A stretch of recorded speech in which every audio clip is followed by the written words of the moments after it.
Has anyone ever had sleep paralysis before? I tell you, it's one of the strangest, most fascinating, yet horrifying things that you could experience. It's the feeling of being unable to move upon awakening. Your senses and awareness are intact, but you still feel as though you're in this half-asleep, half-awake state. I'd heard stories of this long before it happened to me. I've only experienced it once. I was in college. I was going through an incredibly tough time in my life. I was insanely stressed during finals week. I wasn't getting much sleep. It must have been the night before my last final. I went to bed late because I stayed up all night studying for bio. I don't remember at what point I decided to finally call it. I just remember it all becoming a blur, then blackness. Next thing I remember, I was in my room, in my bed. But there was this weird haziness in my awareness. Like I was awake, but I felt weaker. And when I tried to move, I couldn't. I could only move my eyes to look around the dark room. At one point, when I guess I was looking to one side of the room, I looked back to the center, and there was this woman standing dead center in the room, facing the bed. She was wearing this black dress and holding some long object. I wanted to call out, "Mom?" But my paralysis prevented it. I couldn't say anything. The woman came closer to me until she knelt down and touched my forehead, and I could feel it. She got eye to eye with me, and I could see my mother's face. I tried to say "Mom" again, desperately, but I was stuck in my own body. She stood back up and walked to the doorway before disappearing into the house. I lay there, unable to move, maybe another 10 to 20 seconds before my vision suddenly became more clear, and I was able to think more clearly as well. I was able to sit up. I jumped out of the bed, screaming "Mom" over and over. I ran to the bedroom hallway, yelling her name. A door opened down the hall, and someone came to hug me. But it wasn't my mom. It was my dad, telling me he misses her too. My mom died 3 weeks before this happened.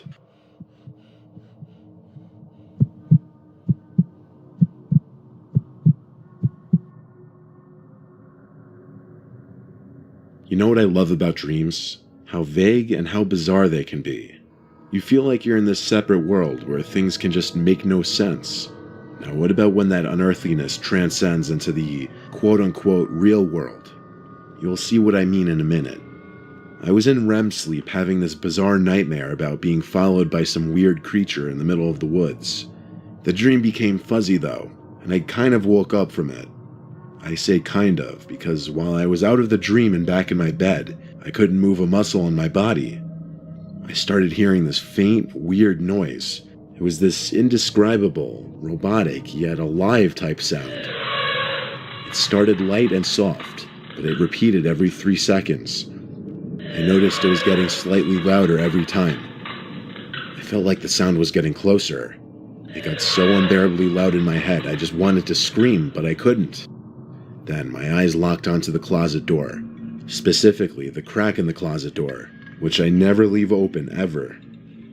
There was this distorted face of a man looking between the crack, with this unhumanly large open-mouthed smile, and every time I heard the noise, it seemed as if the closet and the face were getting closer, until the closet door slammed shut, and everything went silent. I regained control of my body shortly after that, and the first thing I did, even though I was 24 years old, was run to my parents' room to get my dad to check the closet with me. There was nothing in the closet though, or the rest of my room. My dad seemed pretty confident that what I just experienced was sleep paralysis, and that he had experienced it once as well. Didn't make me feel any less disturbed about what I just went through.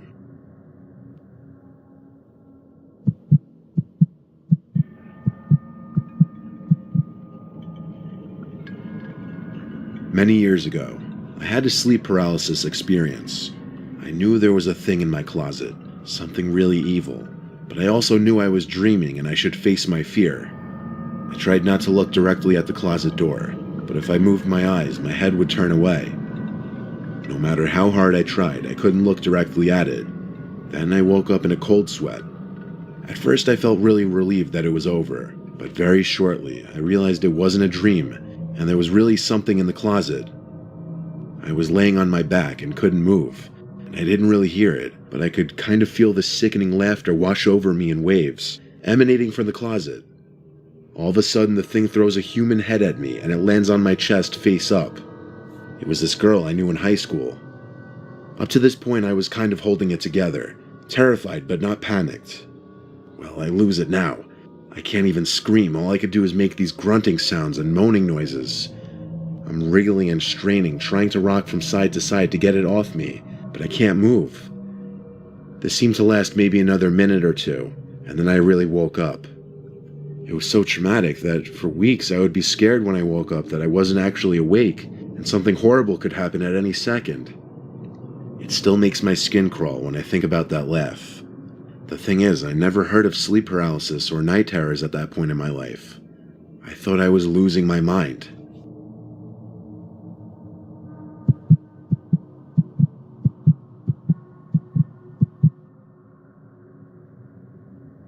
I've suffered sleep paralysis a total of 3 times in my life. The first 2 times, it just consisted of me waking up not being able to move my body. The third time was much different though. I had woken up very early morning, probably like between 5 and 6 a.m., when the sun was just starting to come up. There was light in the room, but barely any. I tried to move, but I had that unfortunately familiar feeling of paralysis, helplessness. My eyes fixated on the wall. There was nothing I could do. Then, suddenly, I heard heavy footsteps coming up the stairs of my bedroom. It was my brother, followed by my sister, dad, and mom. They were all sobbing hysterically, and they all seemed to be at least a foot taller. It was unnerving. The 4 of them approached my bed, then stopped at the bedside, towering over me, all 4 of them crying. I couldn't move. I wanted to cry for help or just yell at them to stop because they were scaring me. Their heights, they looked like they were near to hitting the ceiling. Then, just as quickly as they entered, all 4 of them turned and walked back down the stairs. I could move again, and so I ran down the stairs to follow them, but they weren't in the outside area. I went to each of their rooms one at a time. All 4 of them were fast asleep. My heart was racing because the most surreal, unnerving thing just happened to me. I had to lean on the wall to gather my thoughts for a second, breathing heavily. Falling back asleep was futile the rest of the night. I lay awake until the sun was fully up. A few days later, I was struck by a speeding car when crossing the road with friends and ended up with 3 broken bones and a fractured thigh bone. I was hospitalized for a week, and at one point, all 4 of my family members stood next to my hospital bed, looking down at me, my mom being emotional and crying. It was almost the same image from my sleep paralysis. I'm not superstitious at all, but if I were, I would 100% believe that dream was some kind of sign, or some kind of prediction of the future. In fact, I just got chills writing that last sentence, thinking about it.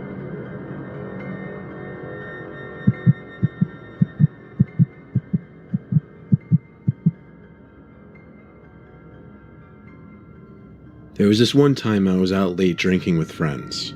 It was some point in the summer of 2016. We were kind of just walking around town and then around the neighborhood when one of my friends spotted someone hiding in a bush. He pointed and said, "Look," and we all walked a little closer to get a better look. We could see what he was talking about, but just barely. It was bizarre, like someone hiding in this bush in front of this house. When we got too close, apparently, this weird, off-putting sound started coming from the bush. So we all screamed and laughed and ran away. We screamed because it was scary, but laughed because at the same time it was bizarrely funny, and there were a lot of us, so... Anyway, we walked back to our houses respectively, assuming whoever was in that bush was just messing with people. I fell asleep pretty easily that night since I was drunk, but next thing I remember was waking up to the near pitch blackness of my room. I couldn't look at the clock to see what time it was because I literally couldn't move. I was in a sleep paralysis state. I looked around the room with my eyes only and started to hear a familiar noise, the noise we heard coming from that bush. Then I looked straight in front of me, at the foot of my bed, and what I saw was pure nightmare fuel. It was what appeared to be this floating, grotesque, horrific head of a demonic ghost-like thing.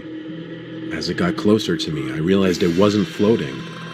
There was a body, but its body blended in with the blackness of the room. Its mouth hung open, and it just kept making the familiar noise from the bush. It got mere inches from my face before it suddenly just faded away, and I was able to let out a scream and move my body. I sat in my bed, panting and heart racing. I flicked on the lamp and checked around my bed, but that demonic thing was gone. What I just experienced seemed so real, like I was awake for it. It wasn't a dream. I told my parents about it the next day, and they agreed with me that it was sleep paralysis, though they had never heard of anyone seeing freaky shit like that before.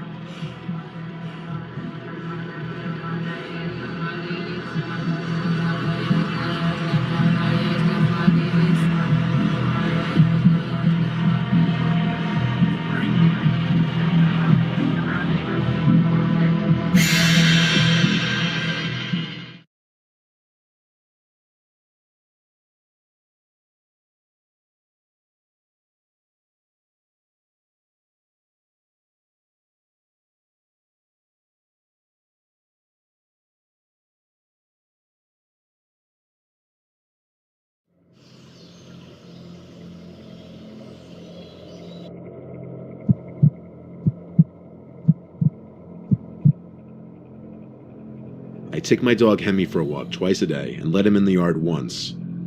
When I take him for a walk around the neighborhood, I always try to take different routes just to keep it from getting repetitive, not just for me, but for Hemi as well. Oftentimes on the weekends, I take him for longer walks since I have more free time, and I don't have the stress of other work-related things still lingering in my mind. On a cloudy, humid Saturday evening, it was one of those times that I decided to take him on a long walk. I'm talking like almost an hour.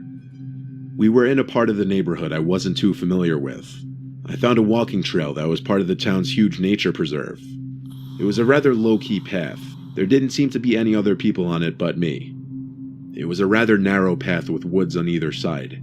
It wasn't a cement bike path like the other trails in the preserve. Hemi led the way, pulling the leash harder than usual, probably excited by all the new random smells he was picking up. Eventually on the trail, we passed this little square park. It had a swing set and little playground, along with a basketball court, or rather what was once a basketball court, as there were no hoops. I decided to walk in through the little opening, as Hemi was going crazy over something. I was planning on just sitting on one of the benches facing the playground to take a break because I was getting a little tired, but when I sat down, Hemi kept pulling and started barking at something. He'd only really do that when he saw another dog or animal, sometimes people, but less often. So I entertained it and got up and started giving him slack to run towards whatever he thought he saw. I looked into the woods but couldn't see anything. The closer we got, the more aggressive Hemi got, until he was basically choking himself with the collar, trying to pull me into the woods. Then out popped a man from behind a big tree. He was laughing and saying, "Whoa, whoa, he caught me." I told Hemi to calm down and pulled him away from the woods. And the man. I apologized for my dog and walked away, as the way in which he came out from that tree was bizarre. He said, "It's all good, dude," as he seemed to follow in the direction we were walking. Hemi kept looking back and barking. I continued to tug him forward. Eventually, I had to turn around and ask if there was something I could help him with, as he even seemed to follow me outside of the park and onto the trail. He put his arms up in the air and smiled. Then he said he just wants to pet my dog. I said, "Nah, he doesn't like you, man. We're just gonna walk our own way." He didn't reply, so I turned and continued walking, faster now. Hemi kept turning around and growling, and every time I'd look back, he'd be the same distance away from me, kind of off the trail a bit, half hiding behind the trees like he thought he was being slick. I was about to call back at him to piss off, but then it hit me this guy might be dangerous. I started running down the trail until I came to the little opening we entered from, and exited through that.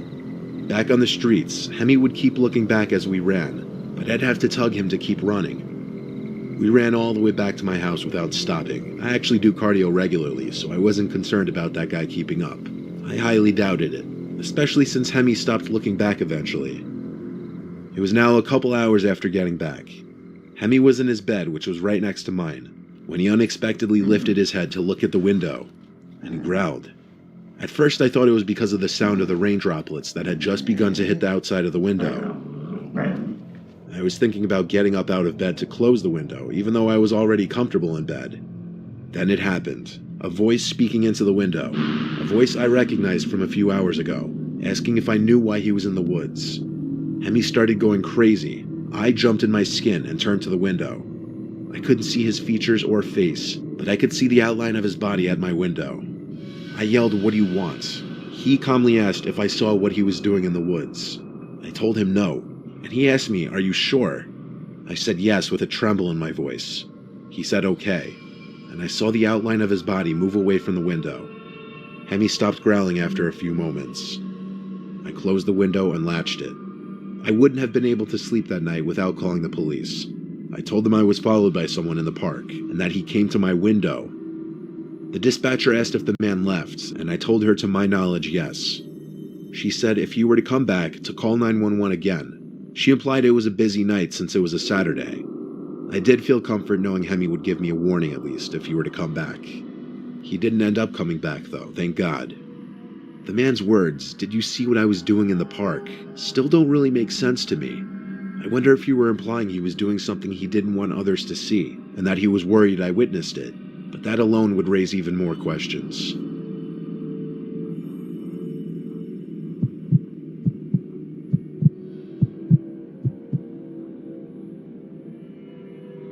It was a regular night in the summer of 2010.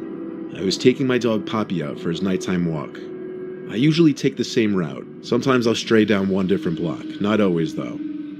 This one night, I branched off a familiar block to a not-so-familiar one. All that I knew of this block was that there was an abandoned house on the corner. It's known as the Murder House. I've only ever passed it while driving. The first time I saw it, I slowed down just because it's such an eyesore, sticking out like a sore thumb from the rest of the houses. I never could understand why the town wouldn't just tear it down and build a new home, especially given the house's history. The reason no one ever bought it was because of the murder of a young woman inside, potentially by her boyfriend.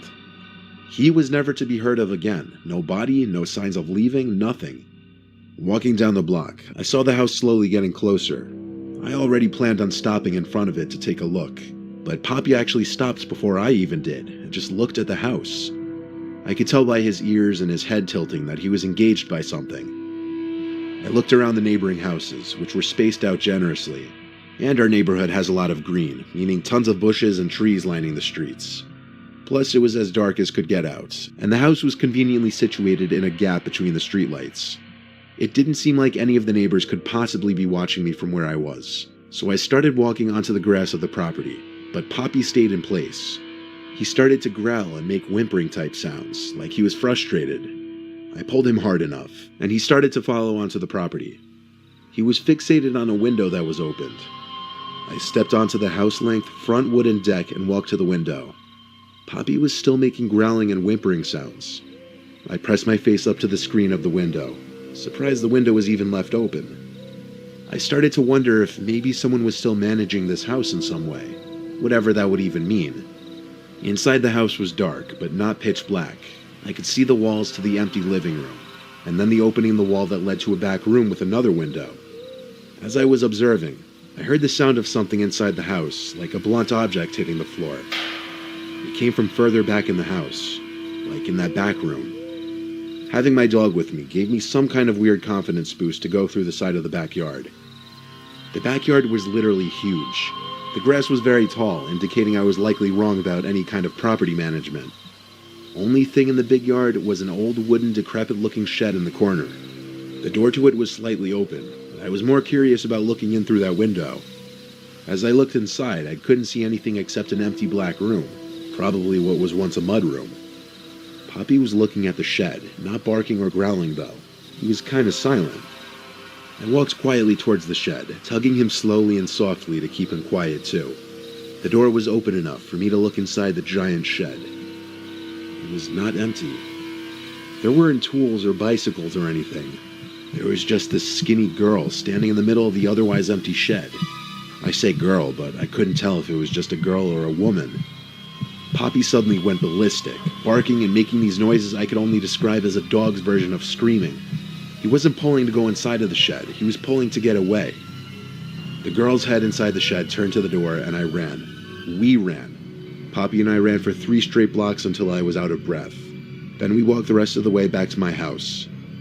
I went to a house nicknamed Murder House, where a young woman was killed potentially by her boyfriend. And then I witnessed a young woman standing in the middle of that empty shed. I don't know if I believe it was an apparition, or just some girl by chance trying to explore that abandoned house just like me.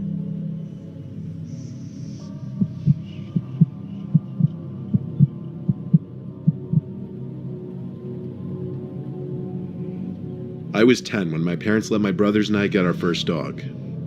I'm the middle sibling, and it was always my older brother and I's job to walk the dog. Our dog's name was Nyla. Nyla was a golden retriever. My brother would walk her in the afternoon after school, and I would walk her at night. I don't remember anything about what kind of night it was. Cold, warm, weeknight, weekend, nothing. All the details I remember are what I'm including in my recounting of this experience. I was like halfway through my walk with Nyla when she looked across the street and her tail started wagging. She started barking and tugging to go say hi to this dog that was being walked by a man across the street. The man made the decision for the both of us to cross the street and allow our dogs to say hi. His dog was a very tiny, fluffy dog. I think it might have been a Maltese. His dog seemed very timid and like he didn't want to be bothered by Nyla. The man asked my name and I gave it to him, and he told me his name. I don't remember it, honestly. But we got into this long conversation about our dogs. He really seemed to like Nyla, and Nyla kind of liked him. He was telling me how his golden retriever had recently passed away, and he had a bunch of toys and dog supplies that he'd love to give me. I figured, why not? It's my lucky day. He said his house was around the block, so he led the way. I was walking kind of next to him, though, as we walked. We were in the street the rest of the way back, but the residential roads are usually quiet. After kind of awkwardly walking back to his house, he let me in first. His house was okay, modest, nothing special. He led Nyla and I into the kitchen as he let his dog go run off into a different room. He asked me to have a seat on one of the stools by the island in the kitchen and asked if I wanted anything to eat. He offered me a bag of chips, and I accepted it. He handed me a bag of some off-brand potato chips. Then he just sat on the stool next to mine and started petting Nyla. He was awfully close to me, and then he looked down at the bag of chips, I think, as if he were waiting for me to open it. I put it on the island in front of me. He just sat there petting Nyla, not saying much. I was wondering when he was going to get the dog supplies he promised. He didn't show any signs of doing that, though. Instead, he was asking me personal questions, making awkward small talk with me. At one point, I remember he even patted my knee as if he were my father or something. I remember an overwhelming feeling of discomfort suddenly, so I finally asked about the collar, toys, and other supplies he mentioned. He said he'd be right back and go get it. He said it, not them. I remember picking up on that. He left through one of the two doorways in the kitchen. Then I heard him stomping downstairs to the basement. Moments later, I heard him call up to me to come downstairs and check out some of the stuff he wanted to give me. I got up just to walk over to the basement door, still deciding if I'd want to go down. But then Nyla started growling at something behind the open basement door. I looked. There was someone crouched down in the dark hallway. I didn't really know what to think, but I just left the house in a hurry. I got home and didn't say anything to my family. I just went to my room the rest of the night, quiet and shooken up. It was the first and only time I ever felt I was about to be targeted for being a young age. My only explanation was there were two men in that house, and the second I'd walk into that basement, the other would have shut the door on me. I didn't tell any of my family about it simply because it made me uncomfortable and honestly slightly embarrassed. Telling the internet anonymously is completely different.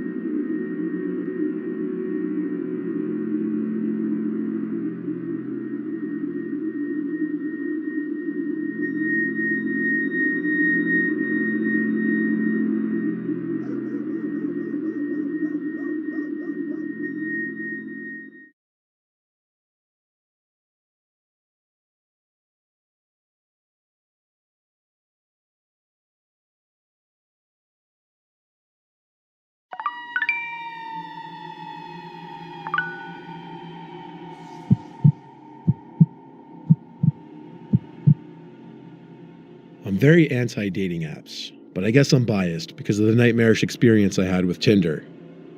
I've only met up with 3 people ever off Tinder. The first 2 experiences were nothing special. I wasn't excited about either of the girls, and there were no second dates.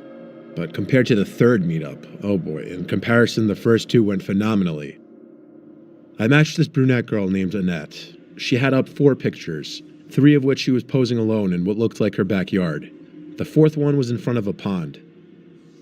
At the time, I didn't see it as a red flag that she was alone in all of her pictures. Honestly, why would I?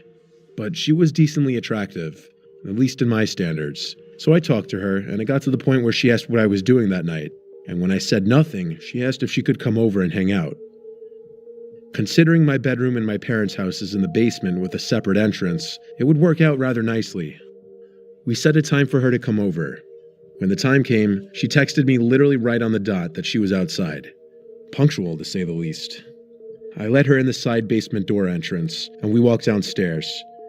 I tried to make the greeting not awkward, but right off the bat, first impression, she seemed weird. Her responses were short, her laugh was weird. When we sat down on my bed and I asked her how long the drive was, she laughed, like she didn't even answer my question.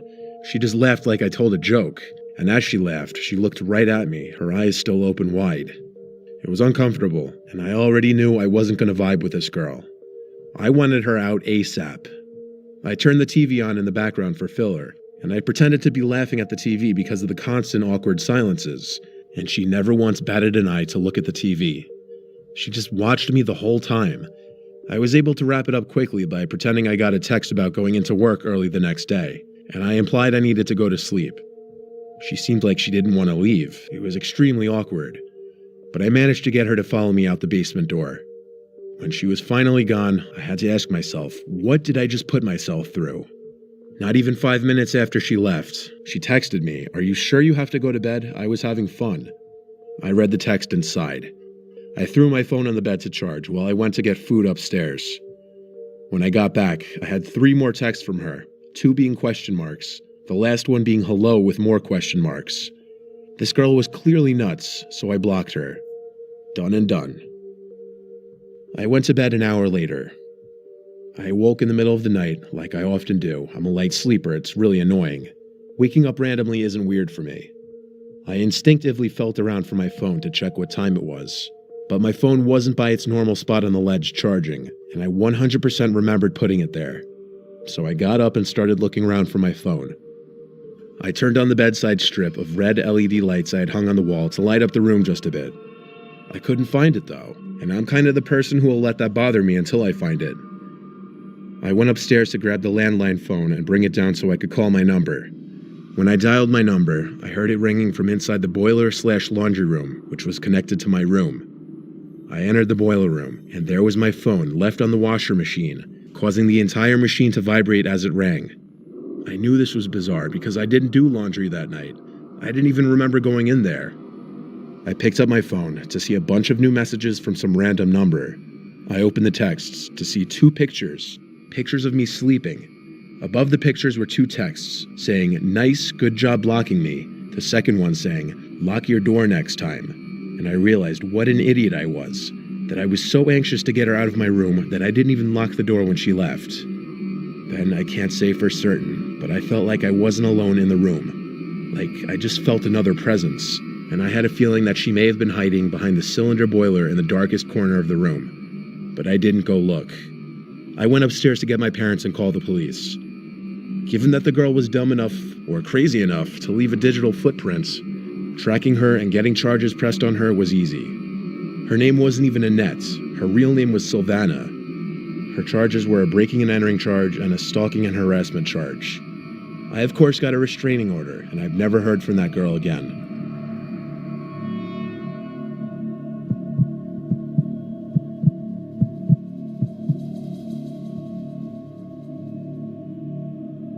I've tried all the major dating apps, and I never really have much luck on them. My friend told me he was having luck on this app, hot or not, so I gave it a try. And right off the bat, I was getting a lot more likes, albeit from girls I didn't really find attractive at all. Still, on my first batch of free swipes, I matched this one cute blonde girl named Julia. I'll spare the details of our conversation, but it went excitingly well. It was one of those rare matches where the girl was attractive and very receptive to my messages, seeming like she was actually enjoying talking to me. We quickly moved to Snapchat. I asked her for her number, but she said let's talk on Snapchat instead. I was fine with that. I added her on Snap and she added me back. Her Snap score was low, like under 1,000, so right away I was suspicious and upset that this may have been too good to be true like I thought. She messaged me, and I messaged back being blunt, asking her to snap a selfie of herself just for my safety. I told her there's a lot of catfish profiles going around, so I can't be too careful. She opened the message right away, but didn't reply for a minute. I thought for sure the account was going to block me any second. But instead, to my surprise, I got a notification that I got a snap from Julia. I opened the snap, and it was the same blonde-haired girl from the pictures. Still, I wasn't convinced, so I asked her to give me a thumbs up or a peace sign. She opened the chat. I was waiting to see if she'd block me this time. She didn't respond for a couple minutes, until finally, she sent another snap. I opened it, and it was half her face smiling, holding up a peace sign. That was enough for me. I snapped her back, and then we messaged for a little while. We eventually made plans to hang out. She invited me over to her house, which was across town, not too far away. She said she was home alone and that it wouldn't be a problem. She gave me an exact address. I noticed she had her Snap map on, so I did a little check to make sure her address matched her Snap location, and it seemed to check out. I told her I'd be over in a few. I changed into decent clothes, sprayed on some cologne, combed my hair, and got in my car to head over. I remember thinking I may have overdid it with the cologne. She snapped me while I was driving, asking if I was on the way. I told her yes. She read it immediately but didn't respond. I got to the house. It had the number 22 written clear as day next to the door. I messaged her that I'm here. She didn't open the snap though, so I decided to just go ring the bell. There were no cars in the driveway, and the grass seemed like it hadn't been cut in a few weeks. I rang the bell, but she didn't answer, so I started knocking really loud. When she still didn't answer, I went back to Snap and tried calling her using that. It just kept ringing though, she didn't answer. Was I just pranked? I suddenly heard a woman's voice yelling something at me across the street.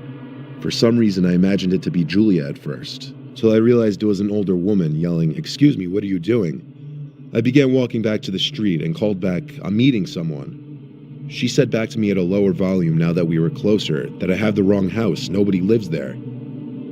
I asked the address of the house, and the address she told me matched the address this Julia girl gave me. I thanked her and got in my car. I went to try to message Julia one more time, but she blocked me. I felt like I was played for a fool. They unmatched me on Hot or Not too. Luckily, I took screenshots of the profile before that, because I sent some to one of my friends before driving to the house. When I got home, I sent screenshots to my friend group chat with like 8 other people, asking if anyone knew her. One guy, my friend Darren, said that's Lisa, a girl who overdosed on heroin 2 years back. When he said that, another friend in the group chat confirmed he was right. I got goosebumps because the snaps I got were from a girl who matched that Lisa girl completely. I told my friends, and they thought either I was crazy or the situation was crazy. I'm without a doubt certain the girl in those snaps was Lisa. How this happened, I have no earthly idea. Better question, why was I led to that house? I can't even try to imagine.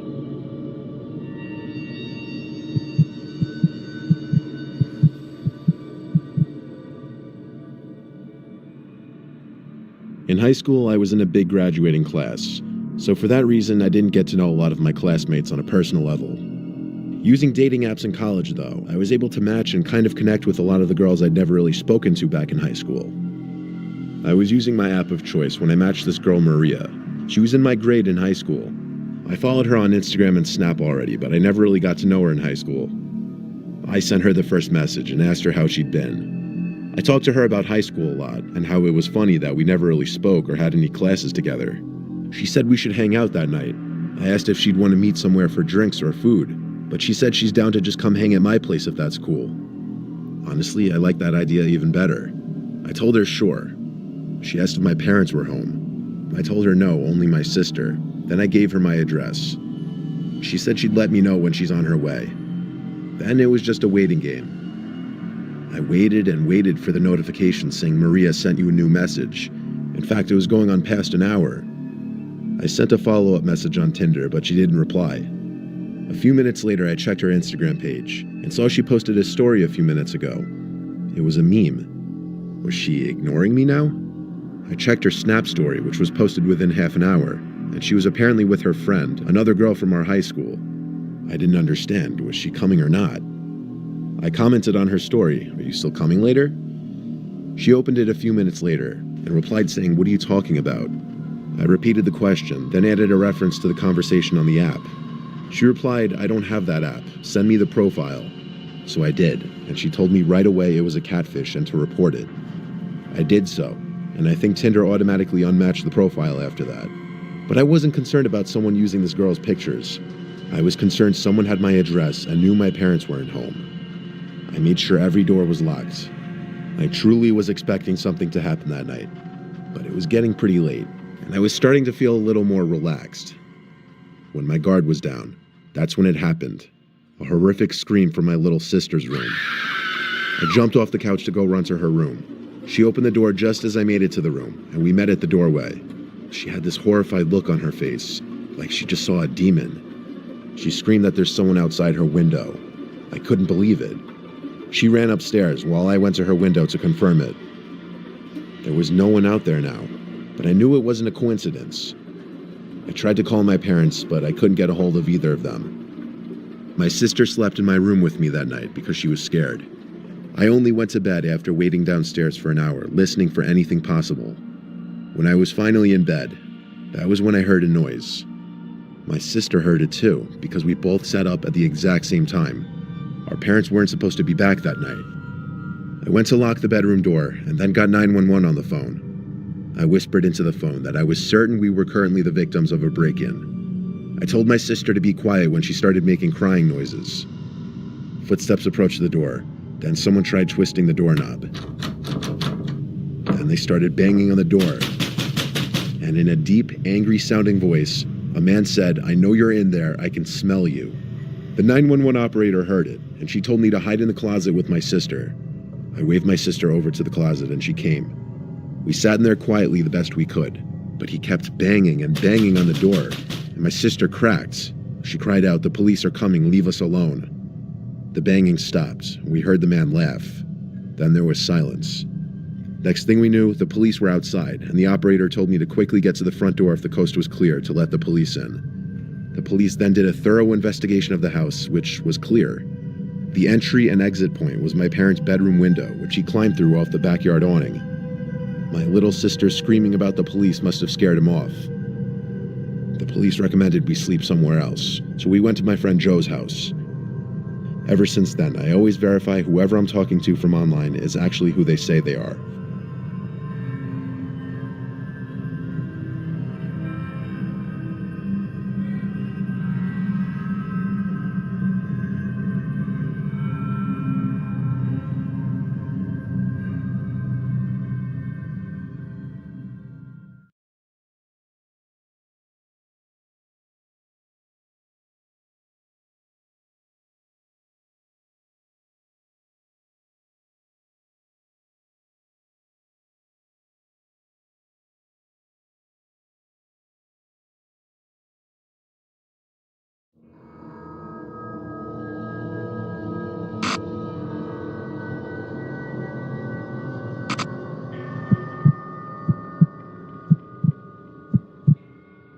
I live in Jeddah, Saudi Arabia. It was a Tuesday night. I was laying on my bed trying to get some sleep. I laid there for about 3 hours until I decided to get up and take a walk around my neighborhood just to clear my head. It was 2 in the morning. I was walking down the street when I remembered there's an abandoned building in our neighborhood. I decided to visit it. People say that this building is haunted, and I've always wanted to see what's inside of it. The building itself looked really creepy. Broken windows, a huge metal door which said "no entry" with red paint. As an 18-year-old college student, I wanted to be adventurous. I climbed through one of the broken windows and got inside the building. I took out my phone and started to record so I could show off in front of my friends. Just to let you guys know, my phone works completely fine. There's no problem with it. The place was really dark. The only source of light in that building was from my phone. It took me a couple of seconds to realize I was inside a small room. I walked out the door into the hallway. It was an apartment. I was doing commentary while recording to make it look cool. I got out of the apartment and into the main hall of the building. Here's a picture of the main hall. On the left side of the elevator, there's a small passageway which leads to a really small room under the stairs, as seen in this picture. I went there to investigate. When I got close to the room, I heard a clicking noise from the first door. I was frozen for a split second. I walked back to the main hall still recording. Then I heard a loud sound of metal dropping on concrete. I almost crapped my pants. I wanted to get the hell out of there, but something inside me told me to go upstairs and find out what it was. I started walking up the stairs as slowly as I could. I don't even know what I was expecting to see up there. I got to the first floor. As usual, it was dark, but it got colder. This event took place in the middle of August, so it was hot outside.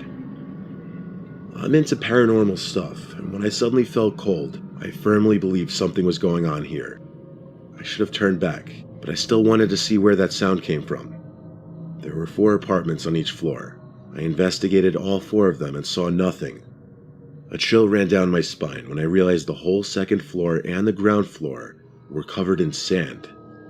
There was no concrete and no sign of anything metal. The cold temperature on the floor and the fact that I was alone gave me the chills. I hurried down the stairs, made my way back to the apartment, climbed out through the window, and ran back to my home. When I got home, I drank gallons of water, calmed myself down, and took out my phone. I wanted to hear that sound again, so I played the video, and to my horror, the audio in the video was messed up. My commentary wasn't there at all. Like I said earlier, there's no problem with my phone. It works fine. I didn't get any sleep that night. I told my friends about it, and they told me that it was really stupid to go inside that building alone. I didn't delete the video. I decided to keep it as a memory. Fast forward to December. I was going through my gallery, and I came across that video. I decided to play it. I fast forwarded to the part where I heard the sound, and surprisingly, that sound is clearly heard in the video. I don't know how it could be heard clearly, but here's a small clip from the video.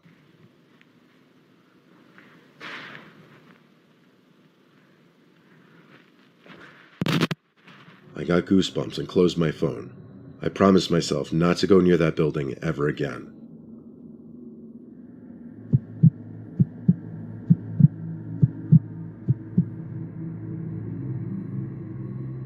Let me start out by saying I was a non-believer of the paranormal until this night. I was with 4 buddies. I won't list any names for safety reasons. We went to hang out and talk in an old, supposedly haunted trailer late at night. The owner and multiple people who lived there all told me that it was haunted by demons, and me being the new guy to the group, I needed to be initiated. This initiation consisted of walking into the haunted back room. I did as they said after they convinced me, and walked in and then quickly ran out. My friends thought it was hilarious and went to prove to me that it was all not real. I went behind them to record them and see if we could get any proof of the demon. My friend went to open the closet, and that's when I got spooked by a loud audible crash in the closet and ran away. My friend thought it was hilarious, and after more convincing, dragged me back inside the house to record him. My buddy and I got outside of the trailer to rewatch our footage, and what we caught scared me beyond belief. Dude, I just heard shit in the closet. Yo, bro. Oh, fuck! Hey. What the fuck? Oh, shit! Oh, fuck me, fuck. Fuck! Look at this fucking video! Chase, look at this! Dude, I saw it. Fuck me, fuck! Get the hell out of there, dude! The closet opening and closing, loud knocking and windows being tapped on. All the while I captured orbs outside of the room. While I was outside waiting for my friend to come back out, I heard the trash cans rattle and immediately called my friends out. We didn't see them move, but a little later on we had things thrown at us from an unknown place. I had a live bullet tossed into my leg, and one more land inches away from my buddy's leg. I have it on video. You were making that shit. Wait, if you're there, then who's throwing shit? Huh? I just came back from smoking with Roy. Yeah. Oh, shit. They just passed by, I took a hit, and they kept walking. We have actual fucking proof of that ghost. Eventually we went to get out after I practically dragged my friend into the car, only to have our car alarm go off as we opened the car door. When we got home, my buddy showered and said his back hurt, and when I checked, I saw he had multiple scratches up and down his back, as you can see in this image.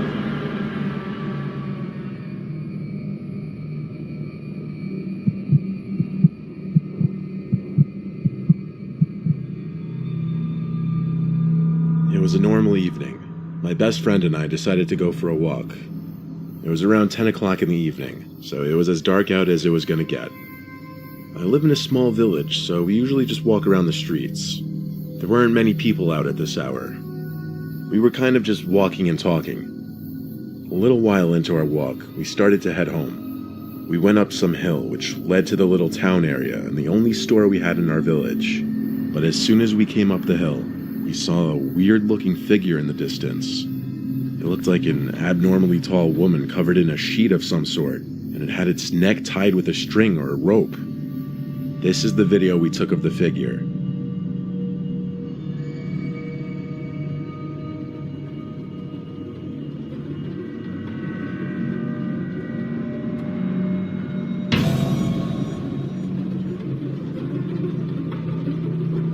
Honestly, it reminded us of the movie The Nun. It was really hard to see since it was totally dark and the streetlights weren't exactly the brightest.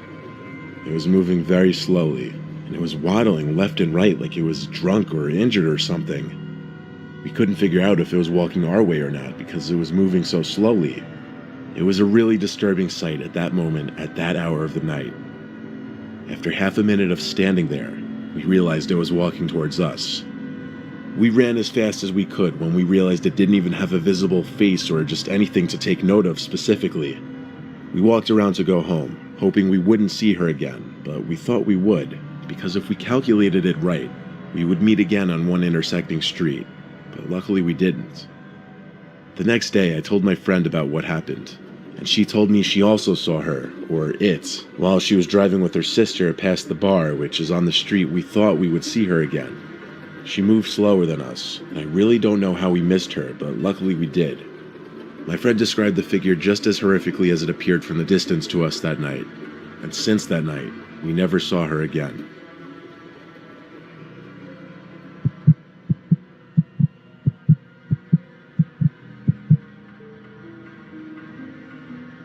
This just happened a couple days ago.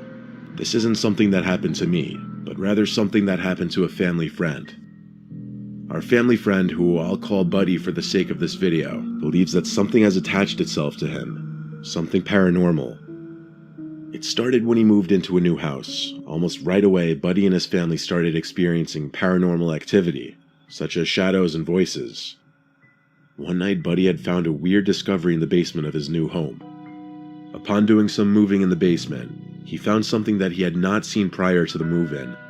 He found a stolen cemetery wreath. This made partial sense because the town cemetery was in walking distance of the house. Buddy was aggravated with the activity going on in his new home, so out of anger, he snapped the cemetery wreath, and in his own words, "When I snapped the wreath, every dog in that town started howling. There must have been 20 dogs all howling at the same time. I was scared to death." After that, the activity worsened, and they had no choice but to move. But it seemed the activity followed them to every house they went to. Recently, they've had some of the worst experiences in this apartment they currently live in. Buddy and his wife, who I'll call Pam, have been repeatedly followed by some kind of entity. They decided to set up a phone recording for the night and try to capture anything that might seem paranormal as evidence that they weren't crazy. What Buddy found on the phone was horrifying. He woke up at 3 to review some footage and found a 5-second video that had been taken after the previous recording had stopped. Keep in mind, they have no pets, no children that live with them, no TV or radio was on at the time, and both Buddy and Pam were in bed when this happened. You can clearly see something pick up the phone and a female voice speak into it. I can assure you that is not Pam's voice or any other voice that they're familiar with. Everyone thinks it says, "Did you tell Daddy to rape me?" But you guys take a listen for yourself and come to your own conclusion. You told Daddy you raped me? Almost a night after this recording, one of Buddy and Pam's daughters died from an overdose. She was 30 years old and 7 months pregnant and a mother of 4, getting ready to be 5. Could this video have something to do with it? We don't know. But if it is a coincidence, then it sure is one hell of a scary one.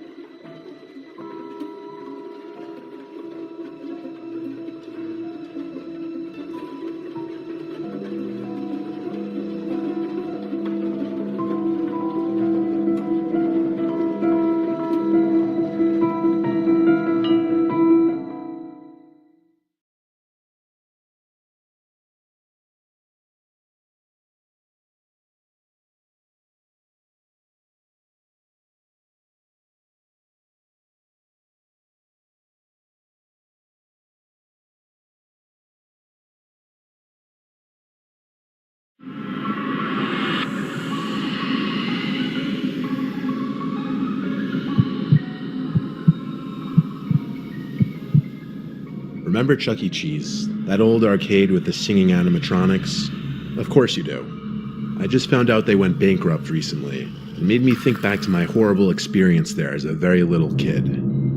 I was no older than 8 or 9. It was like my third and last time ever at a Chuck E. Cheese. This specific location closed down years ago, but it used to be basically down the street from our old house. My mom took my little brother and I, and she let us roam free and do our own thing and play the games, while she sat at one of the tables reading like most of the other parents. I was playing this clown game where you had to shoot the clown's teeth out with this little cannonball shooter. I was playing the games that would get me the most tickets for the prizes. I finished the game again, and the ticket shot out from the ticket slot. That's when I felt a tap on my shoulder. I turned and jumped in my seat. I was greeted with a giant Chuck E. Cheese mascot in my face. He held out his hand for a high five, and naturally I gave him his high five with a smile. He then pointed at the tickets and gave me a thumbs up. I think I just continued laughing and smiling and said, yeah. Then he pointed at the tickets once more and motioned for me to follow him. So I ripped the tickets from the slot and followed the giant mascot.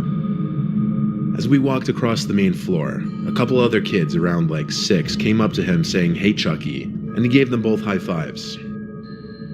I kept following him, wondering if he'd tell the other kids to follow, but he didn't. He would turn back every few seconds to make sure I was still following.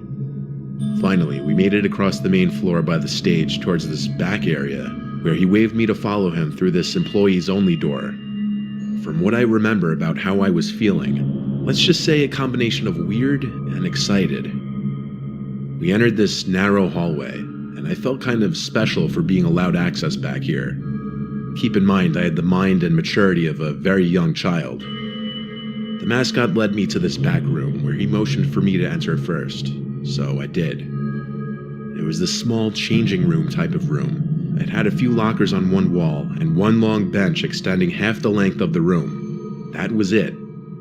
He entered the room and shut the door behind us, and I noticed he locked it. That's when I became confused and afraid. I thought he was taking me to get a bunch of free tickets. What could he possibly do in this empty room with me? He approached me, put his furry mascot hand on my shoulder, and then started rubbing from my shoulder to my arm. Then he seemed as though he tried to reach lower with both of his hands, and I pushed him off and yelled, "Stop." That's when the person in the suit lifted the mask off his head, revealing some sweaty, middle-aged man underneath. He started to remove the rest of the costume from himself as he told me to be quiet. I sat there watching, shaking, and plotting my way for the door. When I thought he was distracted enough by the suit, I tried to run past him for the door, but he grabbed me and told me to stop. He offered me all the free tickets I wanted if I just behaved. I started to yell and pound on the door. He tried to cover my mouth, but I think he gave up when he realized it wasn't worth the risk for him. I unlocked the door and ran back down the hall in tears. I ran back to my mom, yelling at her about what just happened. She was distraught and went right to the front desk. The girl at the front desk seemed to be in a panic as well, and I think she called for her supervisor. Pretty soon, all the music was stopped and the place was put into a lockdown of sorts, where all the kids were to go to their parents. A bunch of workers ran to the back section, and eventually police showed up outside. I had to give my whole story to a crowd of like 6 people, and I was extremely nervous. The man in the Chucky suit was some random creep who snuck into the back section of the building to dress in one of the suits and apparently lure children to the back. Realizing and looking back at that now as a grown adult is disturbing and disgusting, that I was the victim of a predator. I never found out if that monster was caught.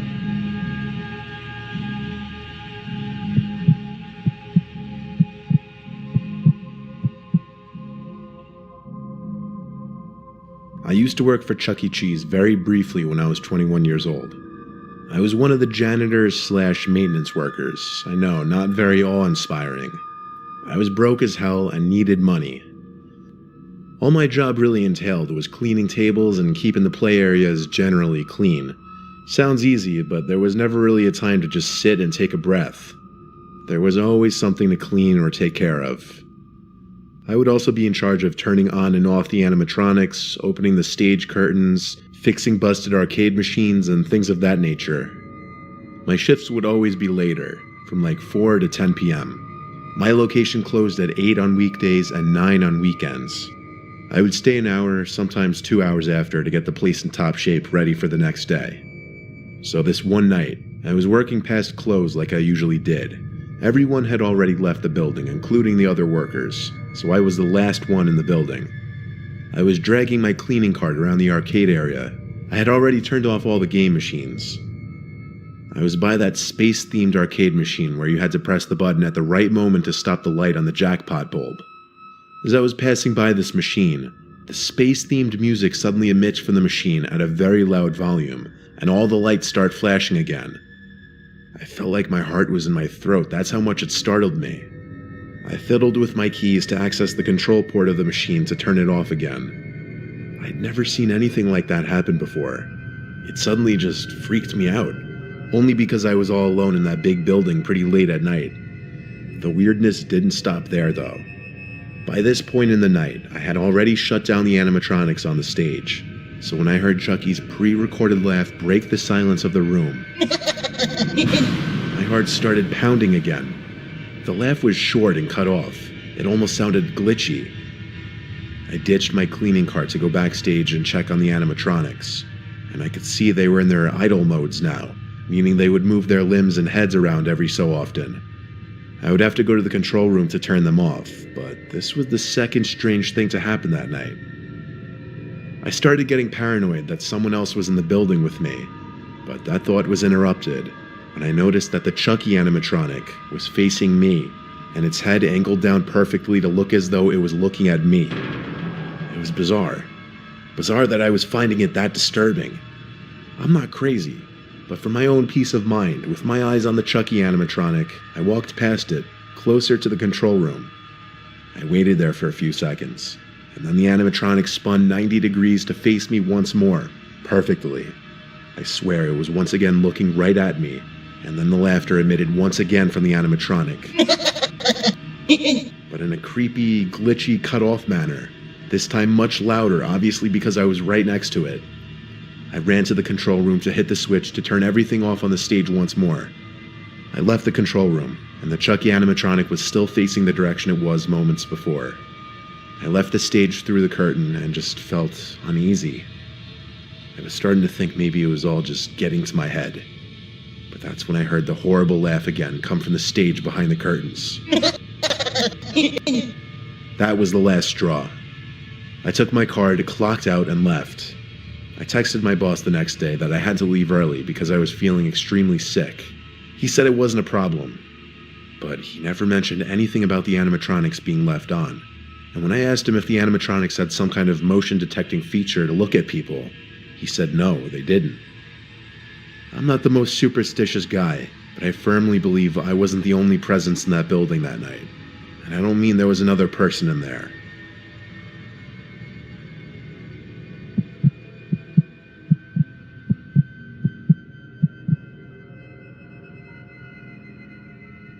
This is a story from my childhood that I don't like to look back on too much. I was 13. My mom brought my 2 little sisters and I to Chuck E. Cheese one evening. My sisters are 4 and 6 years younger than me, so it was more for them, and my mom just wanted me to come along. My mom was playing games with my sisters, so I went to do my own thing. It was my only time ever at Chuck E. Cheese, so I was trying to play every game at least once. Eventually, a worker in a red polo shirt came up to me. He was in his lower to mid-20s, I'd say. He didn't seem that old. He asked me if I wanted some more tokens. I said, yeah, sure. He told me to follow him. He led me through this sketchy back door, which led to a back exit. I asked him where he was leading me. He said to his truck. He told me not to tell anyone, but that he had access to all the tokens he wanted and just kept piles of them in his car. I stopped following when I realized he was leading me to his car. I told him my mom would be mad. He tried to push that I follow him a little more, but gave up. Before I walked back inside, he asked for my AIM username, and I gave it to him. I was excited for new friends on AIM. For those of you who don't know, AIM was an instant messenger that was all the rage before smartphones and texting really became a thing. I don't remember his username. All I know, it was something with his name in it, which was Ben. I would sign on to AIM every single night, including that night after Chuck E. Cheese. I signed in, and I had a few friends online. Next thing I knew, I got a message from Ben, so I added him to my buddy list. He said, "Hey, it's Ben from earlier." I replied, "What's up?" and we started chatting. He chatted with me as if we were good friends already. I asked him how he was able to get all the tokens he wanted, and he said it's easy when you work there. He told me he was going to come to my house that night with a bunch of tokens.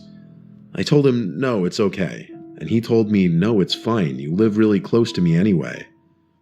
I replied, how do you know where I live? And he said he followed my mom's van on our way home. I blocked his account immediately. I was beyond scared. I told my friends about it on AIM. Some of them said I should tell my parents or call the police. But I waited.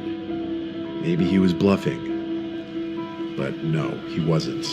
I heard a truck pull up outside through my open window. I looked out the window and saw the black truck that Ben guy was leading me towards earlier. I saw him get out from the truck, and I know he spotted me because he started walking over to my window. I pulled the window in and locked it, and then shut the blind. By that point, he was already halfway to my window, and he was waving his arms at me. I ran to my mom to tell her. She didn't find it funny, thinking I was kidding at first, but I convinced her after she looked out the window and saw the black truck begin to speed down the road. My mom wanted me to show her the AIM conversation, but I couldn't, as I had deleted him off my buddy list and blocked him. My parents called the police, of course, but that was just for peace of mind. They couldn't do anything besides make a report. The next day, my mom called the Chuck E. Cheese and asked about a Ben. They said they had no Bens who worked there. There were also no employees matching that guy's description. The Chuck E. Cheese eventually handed the CCTV footage from the day before to the police department for an investigation, which turned up no results. My family never went to a Chuck E. Cheese ever again.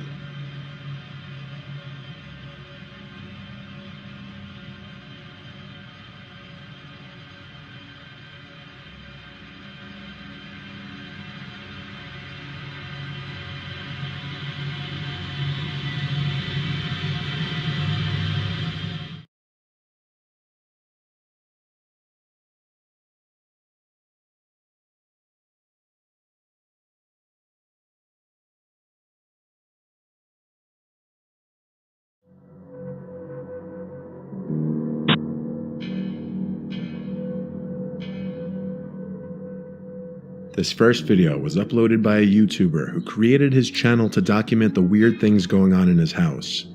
He finds that the screwdriver on his kitchen counter seems to be moving on its own, so he checks under the cabinet to apparently show there's no kind of trickery underneath, and also shows there's no kinds of magnets or anything when he picks up the screwdriver.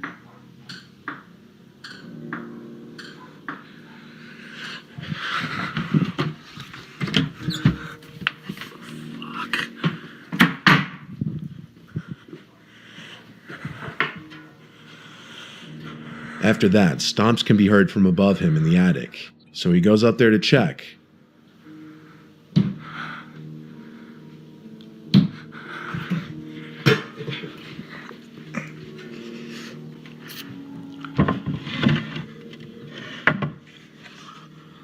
Hello? Hello?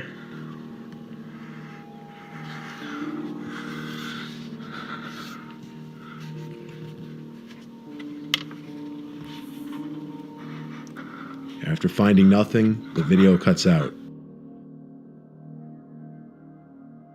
Randonautica is an app that sends you on a random adventure to explore the world around you.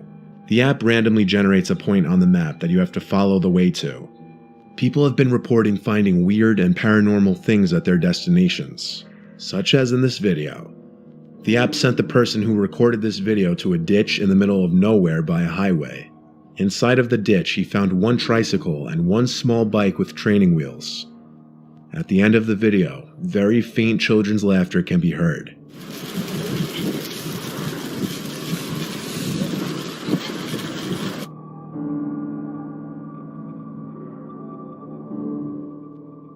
This is a short and straightforward clip of a man sitting in his bed in a dimly lit room who started recording after hearing noises and seeing his door slightly move. This is what he caught.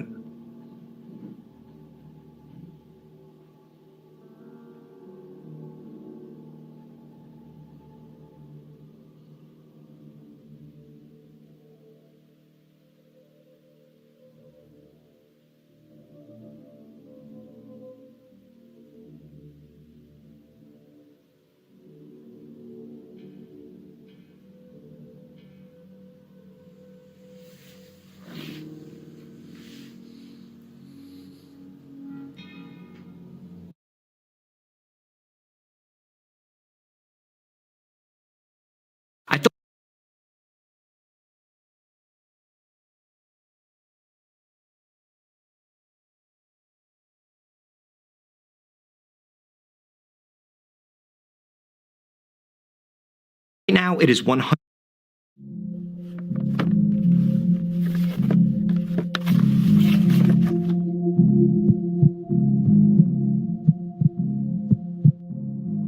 I bought my first house that I currently still live in 2 years ago. I was in the unpacking and settling in phase. At the time, I was single and living alone, but I just figured it was time for a house. I had a couple friends over to help me unload the truck full of boxes, and I paid them with food since they wouldn't accept money. They hung around for a few hours after just to hang out. When my friend Dale went to the bathroom, he came back and said he heard some noises from inside the walls, and that it sounded like there were some pipe issues. I took note of it, and the two of them left a little later. Since it was a Saturday, I stayed up pretty late on my laptop watching Netflix. However, I was hearing some light thumping sounds from above me, which was odd because my bedroom is upstairs. The only thing that could be above me would be the attic.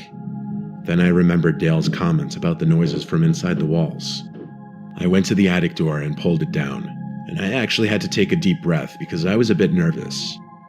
I climbed the stairs into the attic and pulled the light switch down. One very dim yellow light buzzed on, just barely lighting up the attic. The noises in the walls stopped though. Either that or the noises just weren't coming from the attic, I imagined. With no boxes up there yet, it was just basically a big empty space, and I could clearly see no one was up there. The only things in the entire attic were a couple giant framed paintings leaning on one of the walls. I went back down to my room and tried to get some sleep, but I heard the noises again. Now I started to fear there was a small animal on the walls, like a raccoon. The sound still seemed to be coming from directly above my room. It had to be in the attic. So once more, I went up into the attic and looked to where I thought would be directly above my bedroom. The thing is, the attic didn't seem to extend the entire length of the house, so there's a wall covering where the section above my room should be. I walked over to the wall just to listen for potential noises, and I did hear noises from the other side of this wall. Then I looked at the two paintings leaning on the wall, how they were slightly angled. My heart started to race. I walked to the paintings and slightly angled one upwards off the wall, revealing a big hole in the wall. It took a few seconds for the reality to sink in. As I held the painting at an upright position, the painting was suddenly pushed out of my grip to fall flat on the floor. I nearly had a heart attack. Out from the hole came this sickly-looking girl. She seemed to be high on something. She was shaking, making weird noises, and she would start this creepy laughing. She grabbed onto me and dug her nails into my shoulders so hard I screamed, and I pushed her as hard as I could off of me. She fell backwards into the secret room, and I ran to the exit and shut the attic door behind me. I locked myself in my room as I called the police and reported that a crazy, dangerous person was in my attic. Cops arrived within 5 minutes.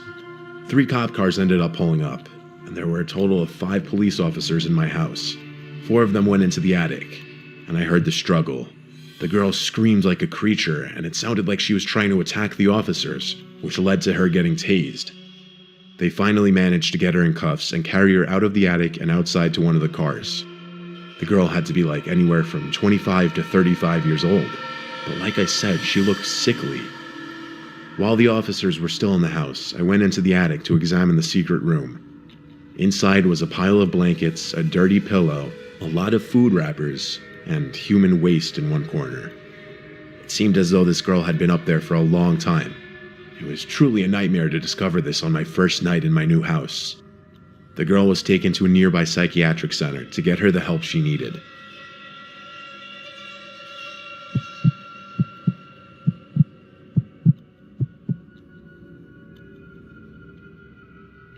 My dad helped me buy my first house when I was 28.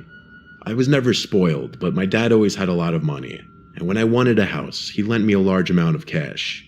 The previous owners of the house were an elderly couple. As far as I know, the husband died many years before I moved in. The wife died just a few weeks before I bought the house. The son of the couple who sold me the house kept a lot of the furniture in the house for me, and he took only what he really needed or wanted, which made things easier for me, less furniture to buy. I did dump some of the more outdated stuff on the curb though, including this old rocking chair that was sitting in the living room. A lot of the furniture just had an older, creepy vibe that I didn't want in the house. The next day, I was cleaning out more junk in the upstairs section of the house for most of the day. A lot of it was heavy lifting, so I'd take breaks in between, and this ate up most of the day. I didn't really get an ounce of sleep the night before, as I have a mild form of insomnia which affects me certain nights.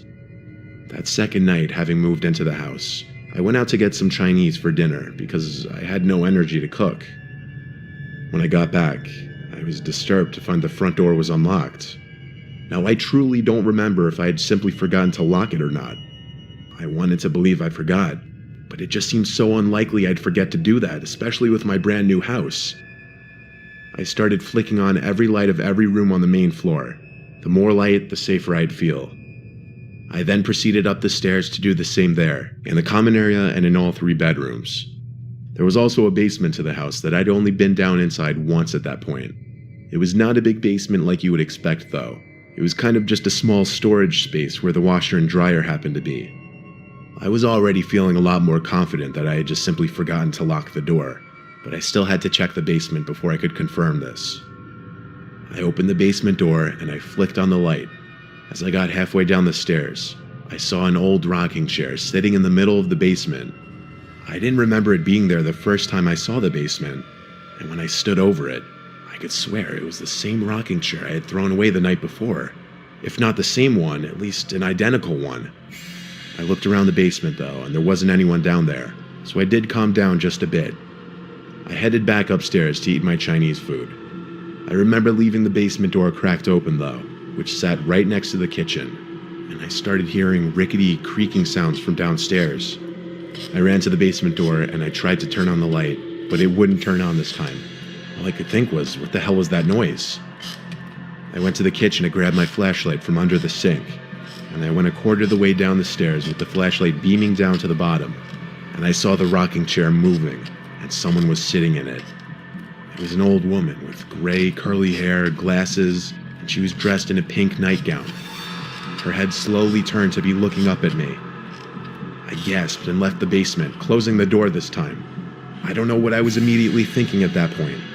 All I knew was I had to call the police. But when they came, they searched the whole basement with me, and we didn't find anyone. There were also no hidden compartments or exits down there where she could have escaped through. At a certain point, the cops started looking at me like I was crazy, I knew it, and pretty soon they left. I had the contact details of the son of the couple who owned the house before me, so I called him up around 8 or 9 p.m. and described the lady to the best of my ability. He sounded shook and started to cry over the phone, and said I just perfectly described his mother and her favorite nightgown. He said he'd be right over. He got to the house within the hour, and we went downstairs together. He seemed to be in shock the whole time. I could see his hands shaking. He ended up leaving with the rocking chair after a while of talking with me and being very emotional. It may have been emotional for him, but it was the scariest thing I could have possibly ever witnessed with my own eyes. It still stands to be. I kept the basement door locked 24/7 after that, and I'd be scared to do laundry for months. But after half a year of nothing happening, it wasn't that bad. I only lived in that house a year and a half, though.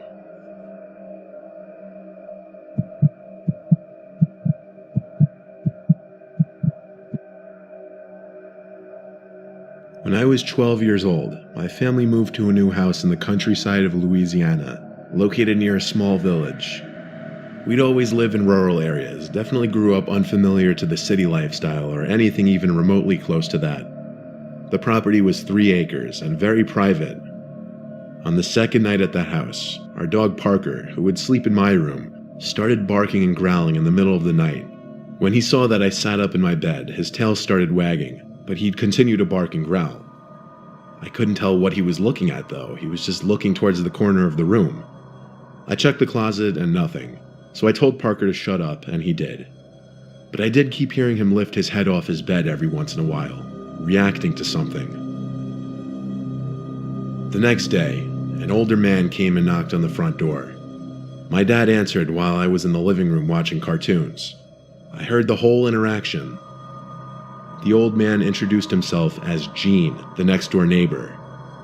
My dad told me to come over and introduce myself, so I did. Gene seemed very kooky and aloof. Even my 12-year-old self could realize that, but he seemed nice, I guess. The next day I was in the backyard playing Pokemon on my Game Boy. My dad was in the front of the house mowing. The rest of my family wasn't home.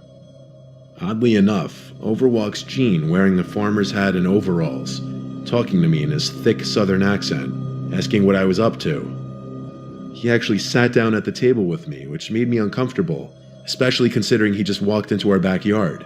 Albeit there was no fence separating the front and backyard, but still. I told him I was playing Pokemon, and he knew what it was, immediately making Pikachu noises trying to be funny, but it was just unsettling. I started to realize there really was something off about this guy. My dad came to the backyard with a lawnmower, then turned it off when he saw Gene sitting next to me. He approached us and said hello with a smile, but I could tell based on my dad's face and tone that he was slightly confused what he was doing in our backyard. He never asked him that, but my dad told me I needed to go inside and wash the dishes. I knew he was trying to get me away from him. A few minutes later, my dad came in and asked me if Gene just walked into our yard, and I said yeah. That's when he told me he didn't want me around that guy anymore, and to let him know if I saw him again. It wasn't until a few nights later that I woke up to Parker growling and barking again. This time he was looking at the window. I got up to open the window just to hear if something was going on out there. Quickly after opening the window, without seeing anybody out there, I heard Gene imitating Pikachu noises again, in his creepy old man's voice. I ran out of my room screaming "Dad" repeatedly. When I told my dad Gene was outside my window, he stormed outside to check. But when he couldn't find him on the property, he went to Gene's house next door. But here's the twist. That Gene guy didn't live next door. An older woman answered the door and had no idea who he was. So my dad went to every single neighboring house, and nobody had ever heard of a Gene. My dad called the police to report the man. Police said they would be on the lookout for him, and it even made the news. We never again saw or heard from Gene, or whatever his real name was.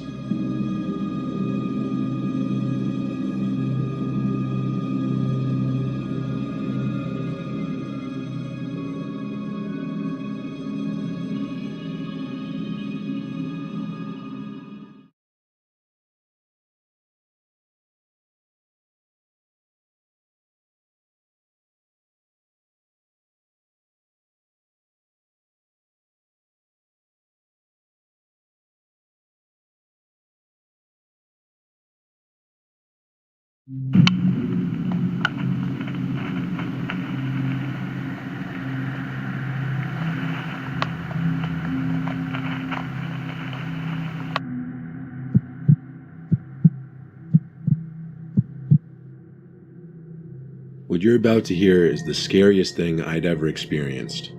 My sister and her husband were going away to Hawaii for a week.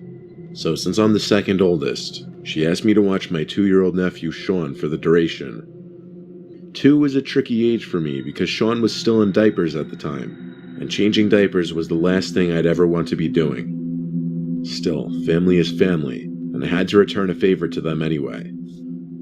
I was sleeping in the guest bedroom upstairs for the duration, and by the 3rd day I had everything down to a rhythm.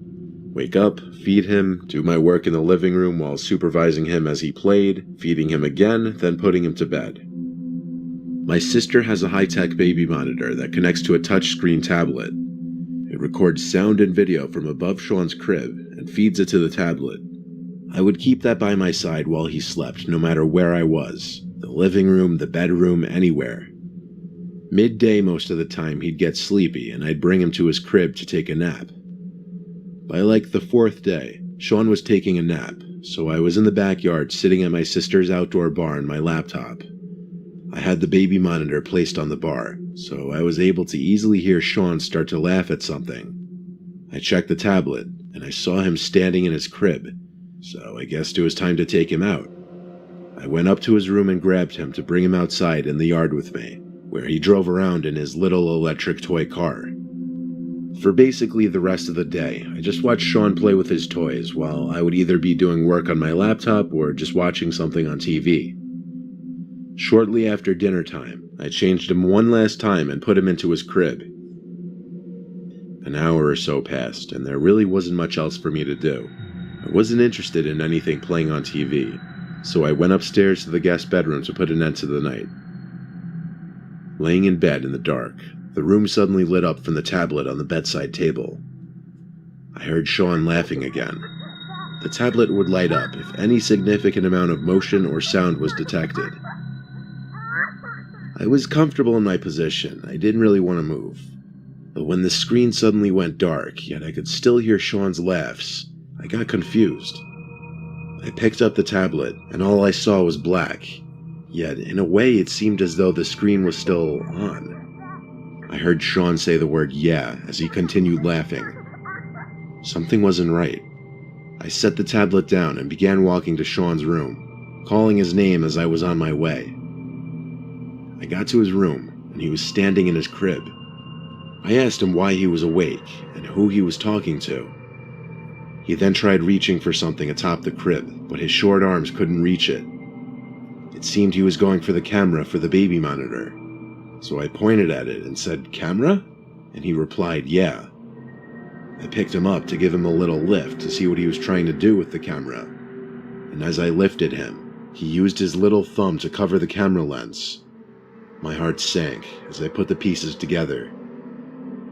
The reason the tablet went dark was because it was being covered by someone, but I knew it wasn't Sean based on the fact that he couldn't reach it. "Sean, is someone in here?" I asked him, and in response he pointed to the closet. I picked him up and ran outside to the neighbor's house, pounding on the door screaming for help. An elderly woman answered, and she let me call the police with her phone. She was already clearly close with Sean, and because of that she seemed a lot more comforting. Police showed up and said when they checked the upstairs closet, it was open, but no one was inside. The fact that it was open alone says everything. Someone was in Sean's closet that night.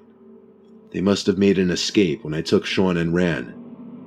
The officers told me to stay at someone else's place for the night, and the elderly woman next door allowed us to sleep there. The next few nights after that, I watched Sean at my apartment. My sister and her husband cut the trip short, of course, after hearing the news.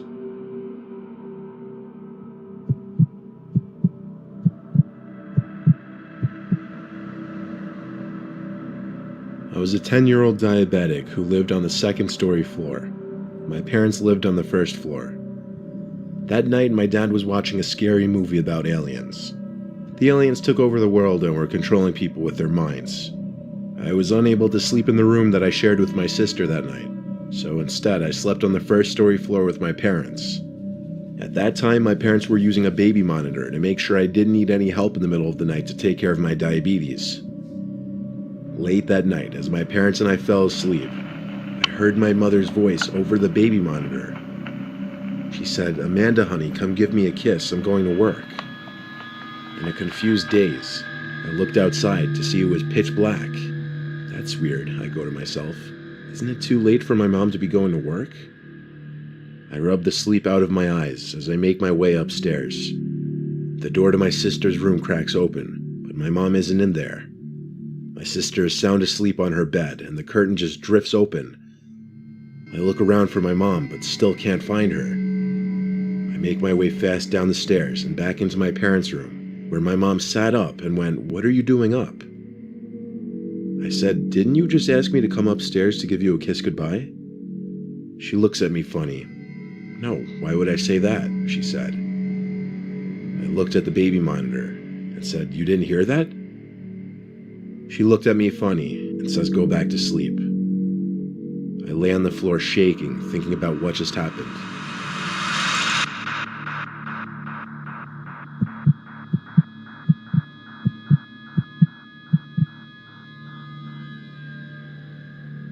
In my teens and early 20s, I would babysit as my side hustle.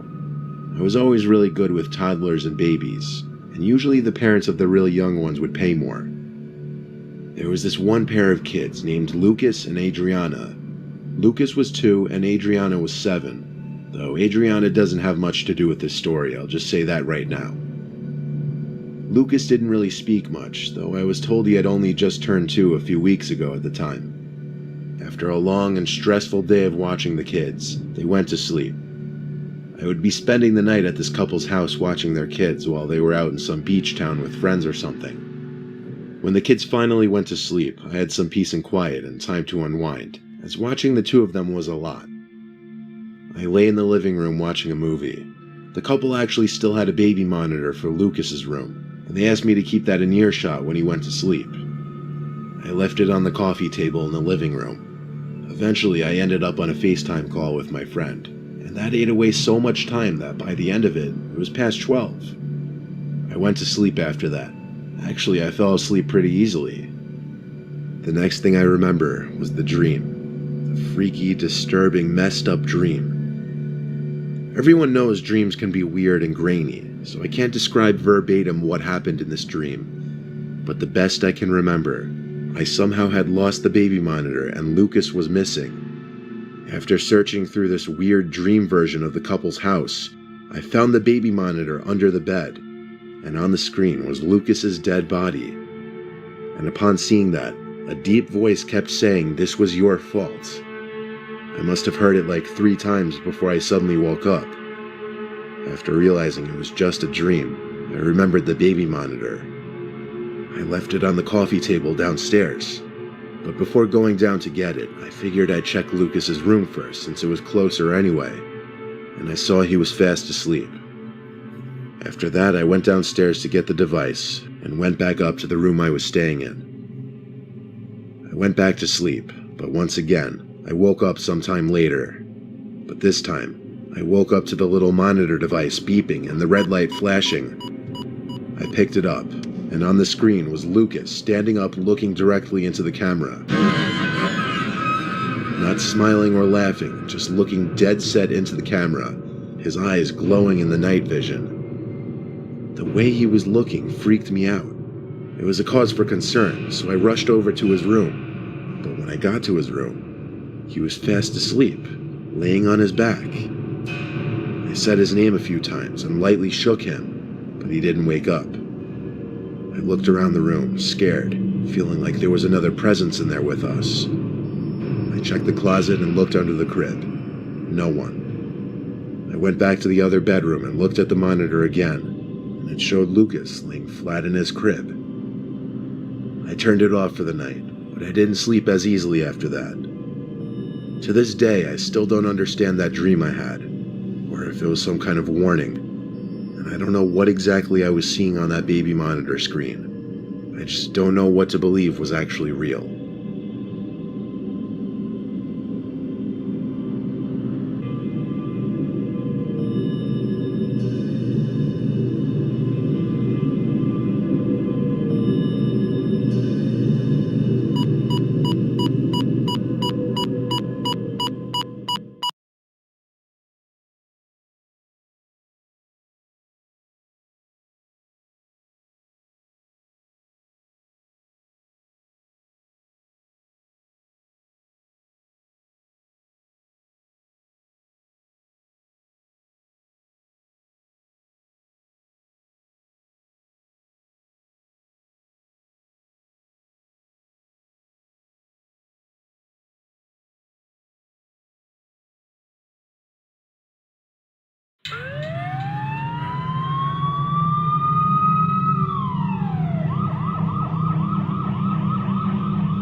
My partner and I got a breaking and entering call late one Friday night.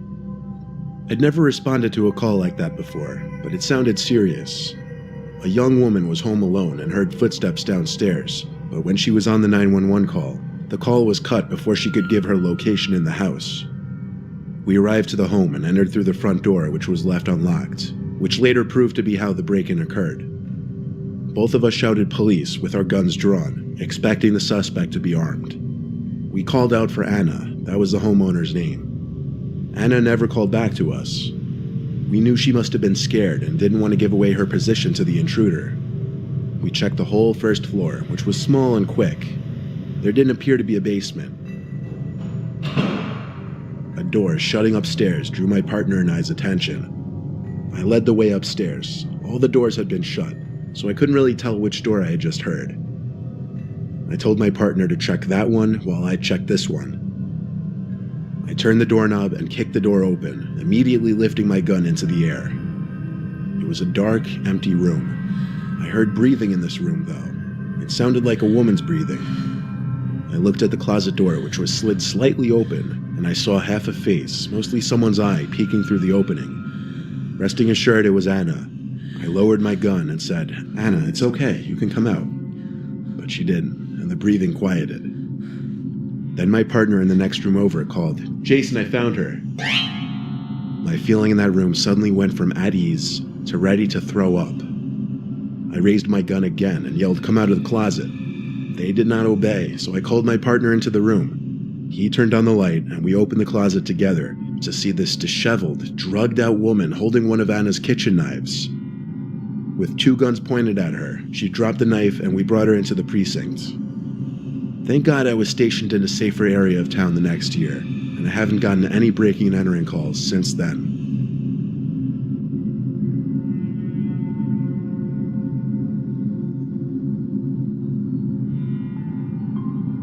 As a state trooper for 15 years, I've experienced my share of close calls and uncomfortable situations. This happened over a decade ago when I was still relatively new to the job. I was on night patrol on an interstate about 2:30 a.m. I usually had my car parked near a bush to hide myself from view from oncoming speeding cars, but at this hour I didn't really try to hide too much. I was moving my car and pulled into a gas station that sat on the side of the interstate. It was closed, not because it was late, but rather it was temporarily out of service. I noticed 2 cars parked in the lot next to each other. There was nothing immediately suspicious about this, but I kept my eye out just because strange things happen at this hour.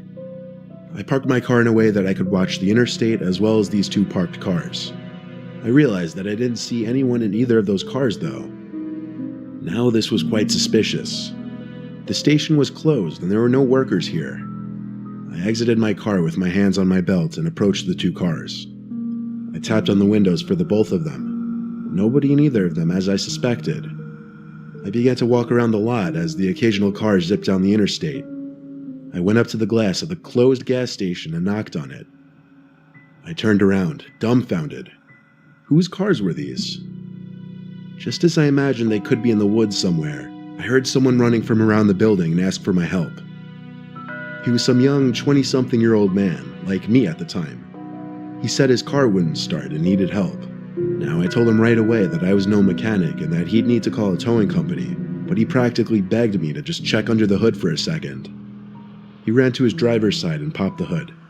I looked under the hood with him, not really knowing what to look for because I wasn't much of a car guy at the time.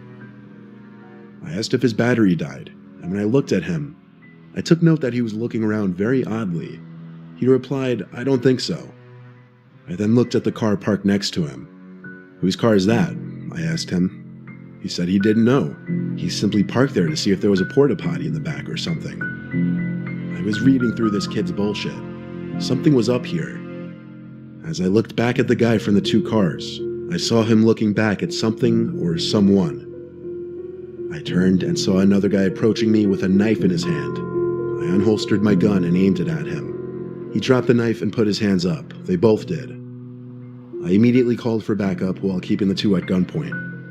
I cuffed the one who was holding the knife and placed him in the back of my car, and then grabbed the second pair from my glove box and cuffed the second guy. When backup arrived, I went to the back of the gas station where the first guy had originally approached me from. What I found there still holds up to be the most disturbing thing I'd ever seen in all of my years as a trooper. There were 2 fresh, dead bodies wrapped in garbage bags, cut up in 2 pieces each to fit in the bags. Along with them was also a shovel sitting on the concrete by the woods. The two were planning on burying the body somewhere in the woods off the interstate, and it seemed they were in a hurry. These two were a couple of the dumbest people I had ever interacted with, being that out of anywhere in the state, they chose to bury two bodies off an interstate behind a gas station. Going to sleep at night knowing you almost had your throat slit by somebody on the job messes with you, and I didn't get much sleep for a while.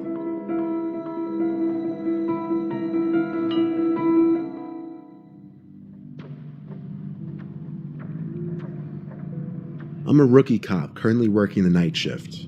I'm just a normal patrol officer conducting traffic stops and responding to basic 911 calls.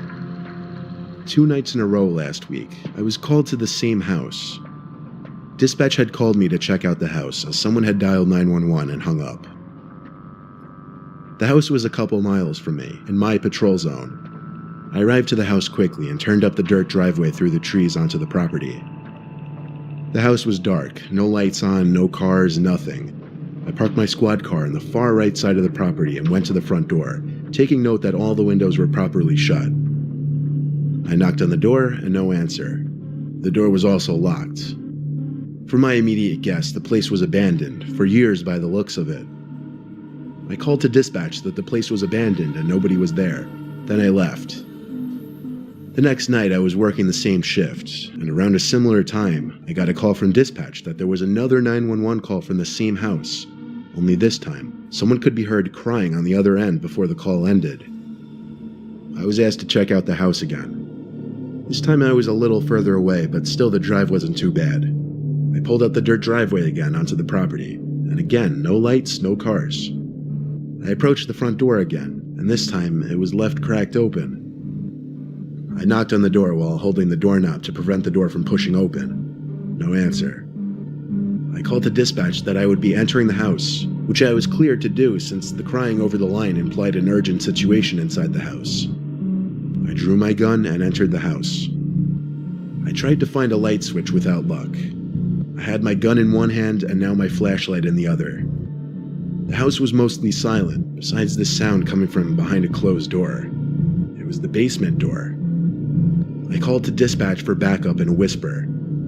The sound coming from down in that basement was a tone, like a dial tone of a phone. I started walking down the stairs as quietly as possible. I got to the bottom and followed the noise of the dial tone to an old, early 2000s style landline speakerphone. The phone was off the hook, and it was playing the dial tone on speakerphone. I put the phone on the hook to silence the noise. It was almost as if it were planned to happen like this. As soon as the phone hit the hook, I heard a muzzled laughing type noise in a far corner of the basement. I turned around, and there was some guy standing opposite me in the basement, with his hand over his mouth, and he appeared to be laughing. But it wasn't this genuine laugh, it was more like a sickly, mentally unstable laugh. The guy was holding something in his other hand. I couldn't see what it was at first, but when he raised his hand up to his head, I realized he was holding a revolver. I aimed my gun at him and yelled to drop the weapon. He paused as he had his revolver to his head, apparently about to pull the trigger. So I shot him in the arm twice, causing him to drop the gun. He screamed in pain as I cuffed him and brought him upstairs. I requested a medical team at once. A second squad car pulled up, as did an ambulance a few minutes later. The scariest part about this for me was not that I had to shoot a man in the arm twice, but that I was mere seconds away from seeing a man spray his brains out onto the wall.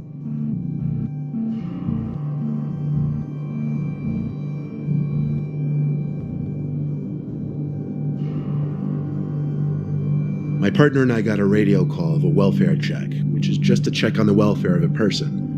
A woman's ex-boyfriend called because he received text from his ex stating that she wished it had never ended and that she could no longer go on without him. We get to the place, knock, pound, etc. No answer. We call the number the ex provided and get an answer and a hang-up, so we hear it from the outside window and know she's in there. We say we're going to break the door down if she doesn't answer. We hear some slurred mess of speech. Door unlocks but doesn't open. We open the door to find a young woman, wet, naked, pale as hell, and swaying in one spot. Her hands bleeding. We call a rescue ambulance and she's off to the hospital. Now to the creepy part. None of the lights would turn on. So we conduct a safety search and find candles lit in the bedroom and bathroom. On the walls were Bible scriptures written in her blood and a tub of brown water, the water being mixed with old blood. I don't know how she survived because that water was dark. She had been sitting in it for approximately 3 to 4 hours.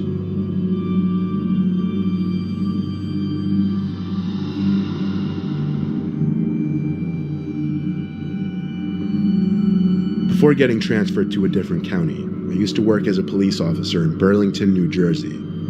Burlington is not a safe place. They say that crime there is 88% higher than the rest of Jersey. And having worked there for a year, I got to learn that firsthand.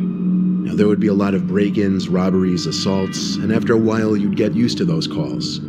Sometimes you'd get pretty strange, unsettling calls, though. This was one of them. Most Burlington locals are familiar with the McNeil Mansion, a long abandoned mansion that sits right on the Delaware River. The home was constructed in 1894 to serve as a residence for Andrew H. McNeil, as well as his wife and 4 daughters. The house had been abandoned and left to decay since 1974 and is now owned by the county. Sometimes there would be kids trespassing on the property to check it out. Sometime past midnight, I was told over the radio by dispatch to investigate the property, as there was a report by a neighboring house that there were some people seen hopping the fence to the property. Upon entering the property, I noticed a light coming from inside one of the upstairs windows. Part of me inside died a little as I realized someone was in there, and that it was my job to go in and get them out. I requested backup into my radio and stated I would be entering the mansion to pursue a trespasser. I scanned the outside of the house once more, looking for an entry point, and found one of the lower windows was smashed open and easily accessible, and that's how I made my way in. Right away, first thing I did was make my presence as a police officer known. I was inside what appeared to once be the living room of the mansion, rubble covering the whole floor. I heard footsteps upstairs. I shouted again, expecting them to come down the stairs. When they didn't, that meant it was my job to come up. I went up the stairway and started walking around. There was no way to hide my steps with all the litter and rubble on the ground. I heard something fall in a nearby room. This is when the worry and fear really started to kick in. At this point, I had my hand on my gun holster ready to react. Though let me tell you, having a gun doesn't make you feel invincible. I shouted again to try and draw out the trespassers from the room. You ever hear that dumb, overused quote, "I didn't sign up for this" in the movies? Well, I was pretty much feeling that exact way. I stepped into the room that I thought was where the noise had echoed from. It was some small, weird room with a bunch of windows with blurred glass film. There was a sliding closet door open about 3/4, so they had to be in there. I took out my pepper spray and gave one more warning that I was a police officer before yanking the closet open fully. It was empty. This made no sense. I looked around the room, and the windows. They looked to an outside deck, and there was someone standing behind one of them. I couldn't see anything about their features other than the outline of their body, but then I realized there were people at the other windows too. The way they were all looking at me through the window film, such a ghostly appearance they gave, like a picture from a kid's horror novel. I found the door to that deck in an adjacent room. When I stepped out, the 3 figures standing at the windows were gone. I didn't see any other way off the deck besides the door I came out through. I saw the flashing lights of a police car through a bunch of trees, parked on the same lot as me. Another officer announced his and his partner's arrival to me over the radio. I met the officers outside the house and pointed up at the deck where I saw 3 people standing. They were creeped out as well when I described how they all just stood there at their own windows looking in. We searched the whole mansion together. I eventually came to a small room with a window on the first floor, and once again, something was outside this window. I had to step closer to figure out if it was a person's head or not. When I got too close, the object lowered below the window. I radioed the other officers to go outside with me. We looked around the whole property and didn't find anyone. We searched for another 10-15 minutes before closing up all the entrances to the house and moving on. The scariest part of this for me was definitely seeing 3 ghost-like silhouettes all standing at their own of the 3 windows to that deck, looking inside at me.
This happened back at a magical, delicate age when I still believed in Santa Claus. It was Christmas Eve night, or technically Christmas at that point. The time, I have no idea. All I know is it was late and everyone in my house was probably asleep. I woke up randomly to what I don't know, but I was probably extremely thirsty. I had to get out of my bed and walk all the way downstairs to the kitchen to get a glass of water. There were nightlights on in the living room and kitchen, so I didn't have to turn on any lights to see where I was going. Whenever I was thirsty when I was a little kid, I'd always decide to finish the glass in the kitchen instead of bring it up to my room. I don't know why, just one of those stupid things I did as a kid. As I was sipping the water, I heard noises come from down in the den, where we had our Christmas tree. It sounded like a big bag. I peered my head around the wall leading down the stairway to the den, but it was a little too dark to see who could be down there. I actually thought maybe it was my mom, so I started walking down the stairs, and the rustling of the bag stopped. I turned down the couch side lamp, and there I was, greeted with a massive man, both in height and size, wearing a red suit and hat and a familiar long white beard. It was Santa Claus. He waved me over, and I nervously but excitedly walked over to him. He patted my head and said he was just delivering my presents from his black bag. I looked at the bag, which seemed to be full of small boxes. I tried to get a peek in the bag, but he stopped me and said, No, don't do that. It's a surprise. I noticed there were already some presents under the tree. He turned me around and whispered in my ear I need to go back to bed. For some reason I didn't go. I just turned around and kept looking at Santa. Eventually, he actually started walking me up the stairs, telling me we need to be quiet. He asked me which way my room was, and then he told me to go up the second flight of stairs. That was when I actually obeyed him. I looked down the stairs when I was at the top, and all I saw was the eerie figure of the Santa Claus looking up at me. I realized he turned off the nightlight as I was walking up the stairs. I went to my room and shut the door, excited that I just saw Santa. As I tried to fall back asleep, I heard a loud bang from downstairs in the den. The sound traveled all the way back up to my room. I assumed that was Santa leaving the house. The next morning, I woke up early to my mom's screams downstairs. I ran down to the den, where my mom and dad already were, to a disturbing and confusing scene for my young self. There were no presents under the tree, and the sliding window was broken. I don't mean the glass was shattered, I mean it was slammed shut so hard it got knocked off the sliding mechanism. I confusedly asked my parents what happened, and explained that I saw Santa last night. When I told them this, they frantically tried getting as much info out of me as possible. My dad called the police, and when I asked him about the story for fresh details before writing this, he said the 911 operator said on the line that 2 other calls for the same incident had come in that morning. Apparently a man dressed as Santa Claus was targeting certain houses with accessible windows, and he was stealing the gifts under their Christmas trees. I believe there's a special place in hell for that man.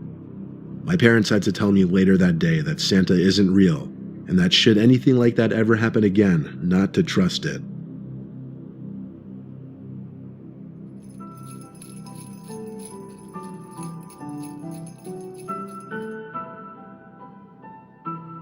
I once worked as a night security guard for a brief, horrible part of my life. It was for many places, but for the longest time, a mall in Chicago, which I'll leave the name out so that the story can in no way get traced back to me. As the lone night security guard in a huge city mall, it was very relaxing and laid back. But of course, working graveyard hours was the worst, especially when I had to do it on Christmas Eve night.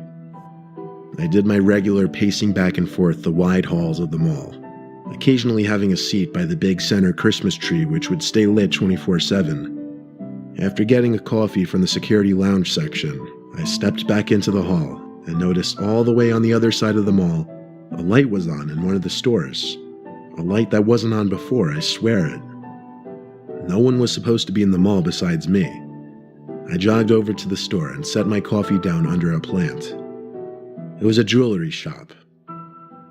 I tried opening the door, but it was locked. So how could anyone be in there? The light in the store suddenly started flickering, so naturally I had to chalk it up as faulty wiring, false alarm. I knelt down to pick up my coffee again, and as I looked up, I saw someone's head behind the front counter of the store. Just their head, like they were hiding. But it happened so fast. One moment there was light, the next darkness, and when the light flicked back on again, the head was gone. I literally rubbed my eyes and shook my head, wondering was I seeing things. I took my master keyring off my belt and fiddled for the key to the store. I didn't know where the light switch was, and to be honest, I was way too freaked out to check behind that counter with nothing but a flashlight. I shut the door and relocked it and walked back to my post by the Christmas tree. I started chugging my coffee because I really thought I was losing it after seeing what I saw. The lights in that store all the ways down on the other side of the hall were still off, but I heard a click and then a bang echoed down in my direction, followed by someone running across one side of the hall to the other, before disappearing in an intersecting exit hallway. I sprang up and almost spit out the remainder of my coffee. I ran down the hall till I came to the intersecting smaller hallway.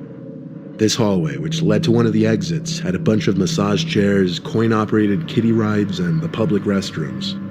I didn't see anywhere else that person could have gone besides the restroom, as the exit doors were all locked from both sides. I got to the door of the men's bathroom and stopped, once again faced with the fear of confronting whoever was in that mall with me. I cracked the door open just slightly, enough for me to start speaking into the bathroom, saying whoever's in here needs to get out before I call the cops. There was a crying and moaning type noise coming from inside the restroom. I opened the door fully and realized it was coming from one of the stalls. I repeated what I said at the door, but the crying sounds didn't stop. I knelt down in front of the stall to get a peek under, and I saw two black shoes facing the door, facing me. It seemed the person was just facing the stall door, making these crying noises. The crying stopped, and then the next thing I saw was the person on the other side of the stall quickly get on their knees and look under the door back at me. I recognized it as the same person from behind that counter in that store. I got back on my feet and left the bathroom to call the police and explain the situation. As a security guard, I never encountered anything like this overnight, and I did know how to deal with it. I definitely did not want to make it physical.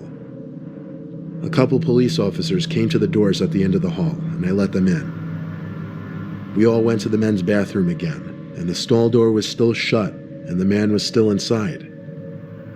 For the longest time, the officers demanded he come out with his hands up. After a while of him refusing to listen, the male officer started kicking in the stall